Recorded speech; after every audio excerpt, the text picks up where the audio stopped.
Okay, welcome back. I did find it, and like I said, the rules are very good in this regard. So there's this concept called activists. These are the non-violent factions, and they are both considered activists. So when there's a protest marker in a space like this, all inactive activists flip to the active side, which is what's happening over here with Gandhi. And Gandhi, by the way, is always active, even though he has an inactive side. I don't know what it's for. And then they also, like I said, if they're on a railroad, they're always active. Protest marker or not. But the protest marker is what makes them active. And as soon as that protest marker goes away, they flip to inactive. And that's for green and orange, okay? Now, black is different. They are always, these are actually not considered activists, they're called guerrillas. And they are inactive always unless some action flips them to active. And then once they become active, they stay active always until something causes them to become inactive again, or they get destroyed or removed or whatever the term is. So let's go ahead and get started here. And let's look at the first one. And this is the first card. And you can see we get to go first. So then the AI, of course, goes next. And this I remember from Pendragon. I'm sure they mean something. So I'm guessing that the revolutionaries really, really like this one. And I don't know. Let's see if we can find where that symbology is located when looking at a card. Because I don't recall seeing that anywhere in the rule book, which is funny because I probably should have peeked at this card before I started recording. But in Pendragon, those little symbols meant something significant. And what they were is they were like, they were helpful indicators to tell you, hey, you know what, you're, this particular faction really wants to do the event, or that faction doesn't. But I'm looking. See if I can see that symbol somewhere in the NPC. Because we got the Arjuna deck.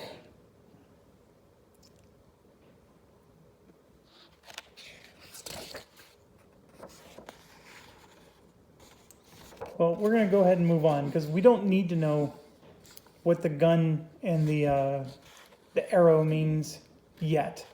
If somebody knows where in the rules that is explained, I would really appreciate it because I know from Pendragon that was an extremely helpful thing to be able to just eyeball it and see, oh yeah, the NPC really wants to do this.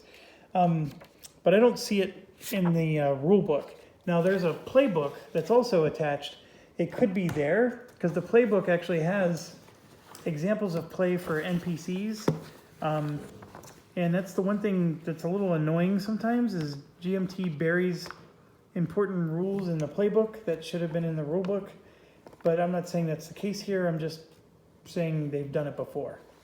So, also, really important, how do I get to where I want to go? So if you're the Raj player, how do I add support? How do I keep the Raj control? Well done, GMT. I mean, this was actually very good. I'm not promising you I remember it all, but it's very good. Okay, let's keep going. We go first. And then let's look at the other card. This is the second card. And we would actually get to go second if we decide to pass. So let's look at the event. Place a Muslim state in a province with no Raj control. Troops there to any cities to passive support. Okay, this is very important for them, and I'm already sensing that arrow is good. And then the shaded one is going to probably benefit us. Remove one Muslim state and place revolutionary base there. It benefits us a little bit. It benefits the revolutionaries more. Now, here, if we So you can see that they're very likely not going to get to go this turn. So they're very likely going to get that next event card and probably execute it, right? For us, we can remove a Muslim state, Congress or the Muslim League ineligible through the next card. Ooh. Ooh. So we can make it so they're ineligible on the next card and they don't get to take a turn. Oh my gosh. Or we can place a base or Muslim state in one province without Raj control. Interesting.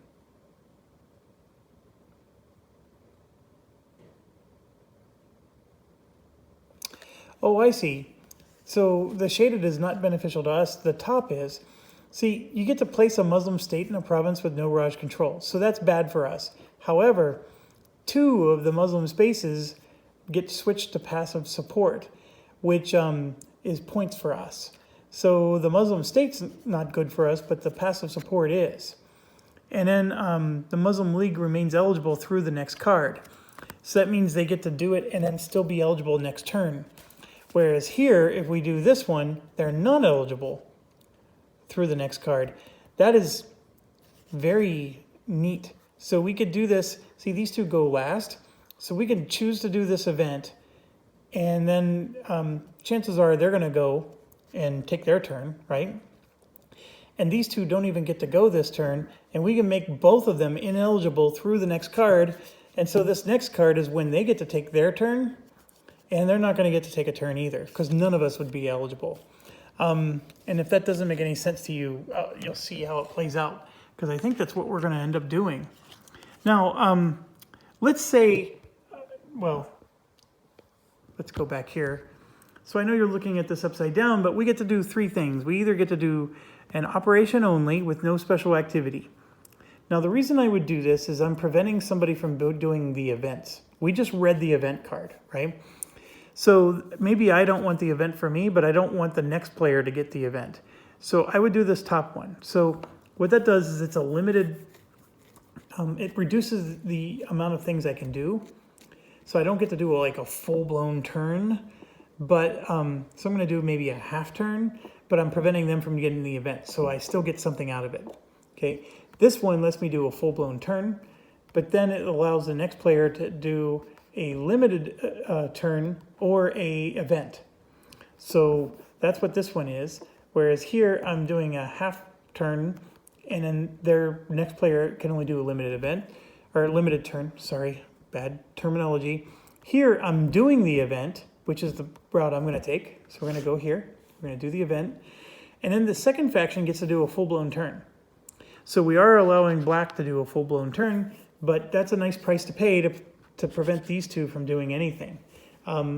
So what a wonderful first card to get. I mean, this was all random.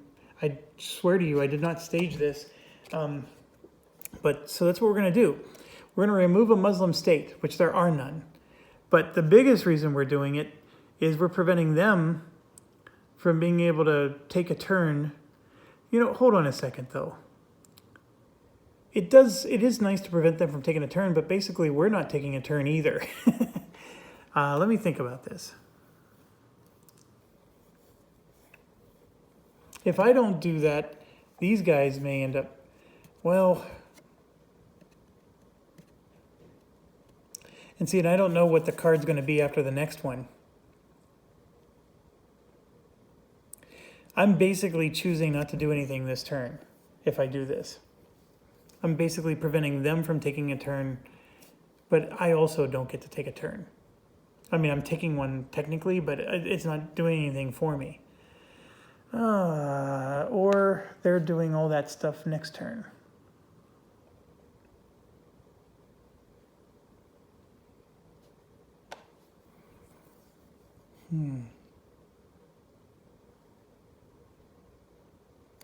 I'm beginning to think that the arrow means that they don't want to do the event. The gun means they absolutely want to do the event, but I'm not sure.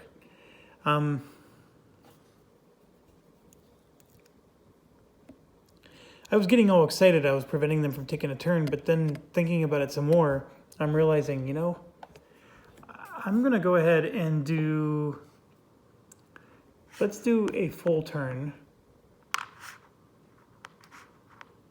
You know what? I am still going to do the event. I'm going to prevent them from taking a turn. So let's do that. So they go to ineligible for the next card. So that's how we represent that. And now we're going to do the AI card for black. They're either going to do their full turn or they're going to pass. That's one of the two things they're going to do. If they do their full turn, then what's going to happen is when we draw the next card, all four of us are going to be ineligible. That's how that's going to play out. But let's see what black's going to do. Let's draw the AI card, and I'm realizing I need a place to lay this down so you can read this with the camera. But we have NP eligibility here. So first eligible, second eligible. I was first eligible, okay? And then now we're going to be drawing for the black revolutionary player, and they're second eligible. So we're going to follow these steps to determine, are they going to pass? Are they going to do the event? Are they going to, do a limited op? All that stuff. Okay. They can't do the, well, actually, no, they can't do the event because we did the event. So we prevented black from being able to do the event as well. But they're going to be able to do the otherwise potentially. So first things first. Active faction will be first eligible on the upcoming critical event and cannot execute any current critical event. So right here it says 8.2. I'm going to look at 8.2 one more time to see, because critical event to me is the gun. Let's look at 8.2.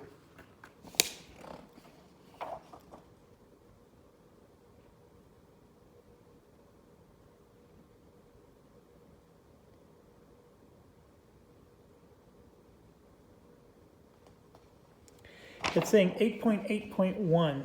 So that's the other thing is GMT bounces you around a lot. If a faction's icon on the event card is underlined with a rifle for the Raj and Revolutionaries, or with an arrow for a Congress and Muslim League, this event is a critical event for that faction. Generally, non-player factions will choose a critical event in lieu of an operation. Okay, so that's what we needed to know.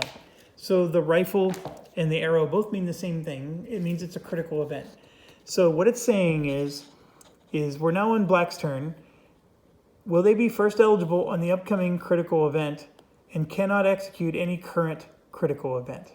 Okay, so let's look at the cards again real quick.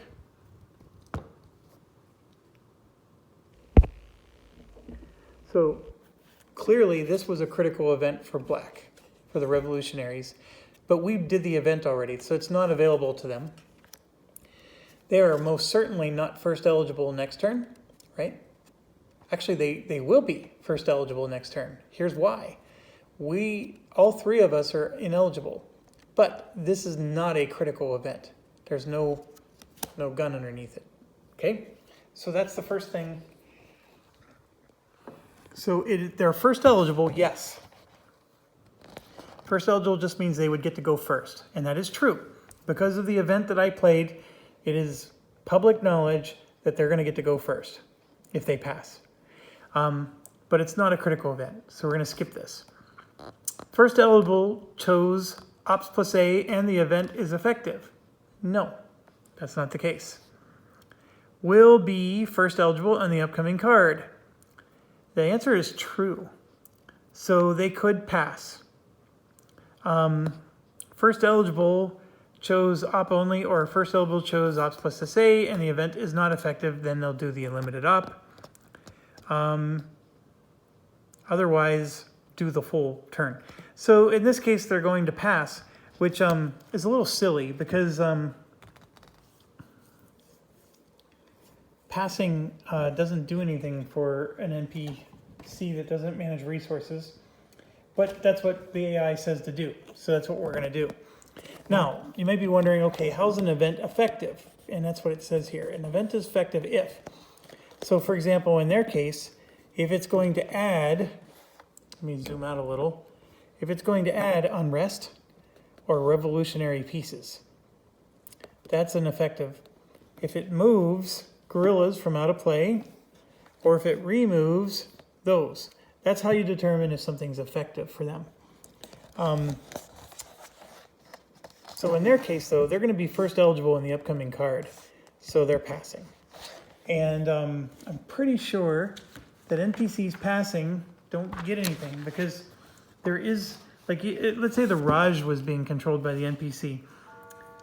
We don't actually control resources with the Raj. They just get to do things based on what the AI cards, which we have yet to see, right? We haven't drawn one of these AI cards yet. But that's...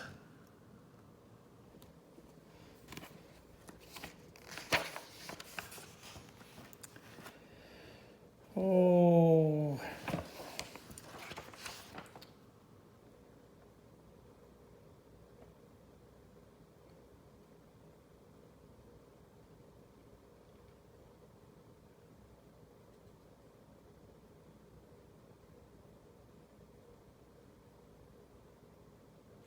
I mean, the rules are saying that, yes, it'll pass if it's going to be first eligible next turn. It doesn't matter assuming that it can't do the event for this turn, which is the case here. Because it doesn't matter if it takes its turn this round or next round, I guess. I would argue they should take their turn this round because then they want to be eligible as soon as possible. By waiting until next round to take their turn, where they could have taken it this turn, they're then going to be ineligible for the third turn, and that could potentially be an issue. So it's not really smart play for the AI to avoid a full operation like this, but we're going to do what the AI says. So, hey Jason, welcome to the table. Okay. Oh, I forgot to add, Lord Chelmsford costs 1 resource for each space where Sepoy's assault. You got to remember that. That's our special ability right now. Okay. Here we go. Passing. Revolutionaries. When they pass, there's no effect. Yep. Okay. So moving on. That was a pretty uneventful first round. Okay, so what you do is you just take the card, it goes away, this card comes out, and the next card flips over. So black is the only one that can go right now, so he's first eligible. And you can see this is not a critical event, but is it an effective event? So remember, we just looked up what does effective mean. It means if it adds unrest or revolutionary pieces. So let's take a look. Place a Muslim state. Set 2 to passive. Remove a Muslim state and place a revolutionary base there. That is a revolutionary piece. So this is effective, but it's not critical. So let's see what that does for us.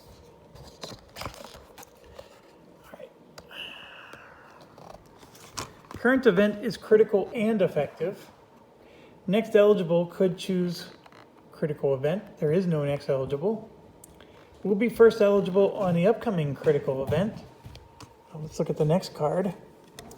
It is not a critical event and they would not be first eligible. Otherwise, they're going to do a full thing. So current event is critical and effective. That is not the case. It's not critical and effective. It's just effective. So I am finding that interesting that it's passing on that. So we're going to do the ops plus SA, which is what they should have done last round, right? That's the part that was inefficient about the AI here. So they're going to do what's called the ops plus special action, which is the middle. And remember, nobody else is eligible, so that's all that's going to happen. So I'm going to discard this card for now. And so then what we do is we take this and we're going to draw until we get to a black card, which is this one, okay? And then I should be drawing from the bottom. My apologies, but in fact, I'll start. Let's just put that back in the middle somewhere, and we will draw from the bottom. So 1, Here we go. There's our first one. Okay. And then the rest are just discarded for now. And you just keep reshuffling and reusing. Okay, so what it's saying is, are there any guerrillas in a 2-pop space with no unrest? And the answer is yes. There's a guerrilla here in a 2-pop space with no unrest. So then what it's saying is checkbox. So we move on to the next. Now, what this symbol here, by the way, means is, I'm pretty sure it means draw another card. Let me, so basically the AI card that we just drew is useless because we don't have that situation. So let me just get that section opened real quick. I'm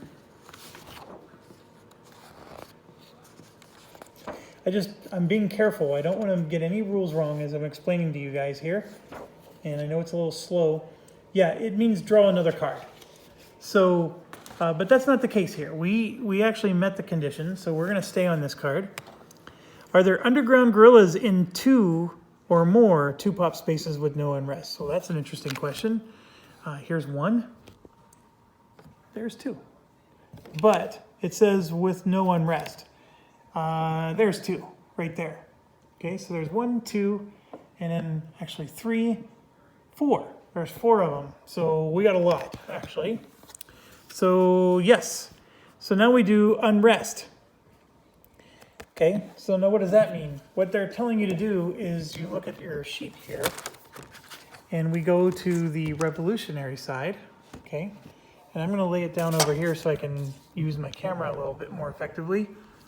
And you can see they have different actions they're gonna get to choose, and they're choosing to do the unrest action. That's what the AI card is telling me to do, okay? And we can learn real quick what this is all about. And you can see here that the purpose of it is to shift support and opposition and add unrest. And then it can pick any space with an underground guerrilla, and we're not during a crisis, so we skip the next part.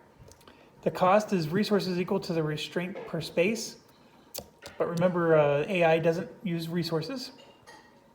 Procedure: first, in each space activate 1 underground guerrilla, and then if city, province, or state, shift 1 level towards neutral and add an unrest marker. If it's a railway, place a strike marker, then shift restraint to -1. Okay, that is unrest. I know I read through that real quick, but that's what the AI is telling us to do. And so what it's saying is select spaces using place unrest. Okay, so you might be saying to yourself, well, what does that mean? Well, that's where the NPC card comes in handy. And then this little thing here is only if there's a crisis, and we don't have a crisis. So we're just doing select spaces using place unrest. Okay, what does that mean? Well, you take your non-player aid card, and I'm going to lay it down in the same place we were just looking at. Okay. Bear with me here. I'm trying to get the camera stable. And we're going to open this up. And see this little chart here? I'm so sorry. We got to get this a little bit more stable. There we go. So there's this place unrest here, okay? And then it's saying, okay, where are we going to place the unrest? And you can see that these little dots represent where the unrest is going to go. Now, one thing I need to look up real quick is how many of these do we get to do, because it costs resources to do this, and you can see that here in the unrest action. It's equal to the restraint per space. The restraint right now is 4, so it would cost 4 resources. And if you were a human player, you only start with 8, and so or 9 or whatever it is, but it's a really low number. So it's not like you can just revolutionize the entire game board, right? So what this is saying is I'm gonna revolutionize the entire game board. But we're gonna go here and look at 8.4.1 because I'm willing to bet that there's instructions there that aren't on the NPC guide, and I sort of wish they were, because this bouncing back and forth is a little annoying. but not going to be too much.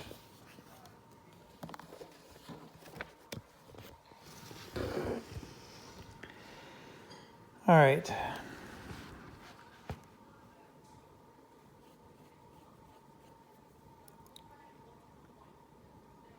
This is the section. Space selection.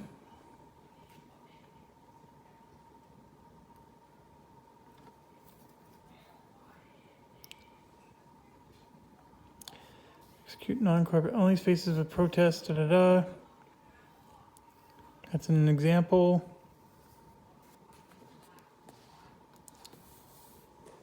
Oh, come on.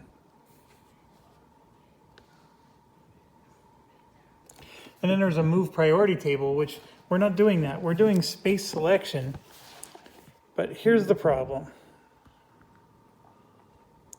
They told us that we don't use resources.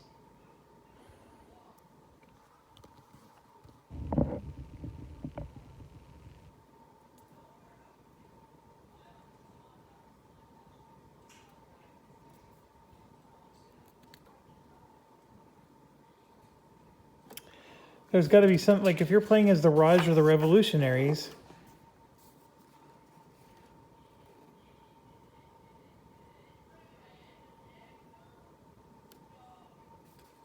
pay attention to these two terms. A Raja uses them. Arjuna. So get, move so as to have as many pieces in a destination as specified. I get that.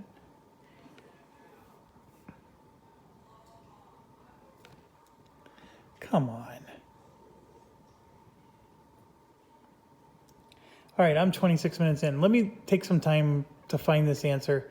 I will be back. Sorry for the slow start, folks, but I want to get it right. Thank you. See you soon.